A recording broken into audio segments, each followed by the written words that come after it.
yéen ci leçon bi. bismillahi rahmaani rahim ñu ñëw nag ci darsi bi muy leçon bu bees bi bii nag ku bëgg a tari rek bu talaata wala àllarba mën na koo tari ci numéro boobu.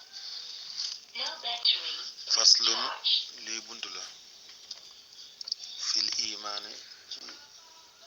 gëm bil xadari ci dogal allazi bi nga xam ne laay wajjihu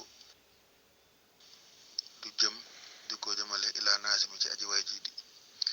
say an dara minal akdaari ci ay nax lii bunt la buy wax ci gëm ab dogal bi nga xam yàlla dogal na ni du jëmale ci sëriñ bi lépp luy nax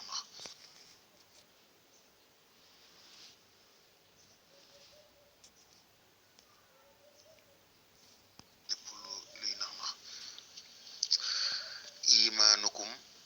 ngëm seen bi xadari rahmaani ci dogali aji yërëme ji di sunu borom al akrami ki gën a tedd al mu amini ki aji wóolu al mannaani ki borom xéewale nee na seen ngëm ci yàlla mi nga xam si mooy xéewale tedd tasdiixukum mooy seenu dëggal bi an na kullama naka lépp loo xam ne waqaa xew na wala mu tàbbi fii sirrin ci lu nëbbu aw fi alanin wala ci lu feeñ xay su yaqa fu mu fi mën a tàggu fu mu mën a doon ci àdduna bi wala ci kawn bi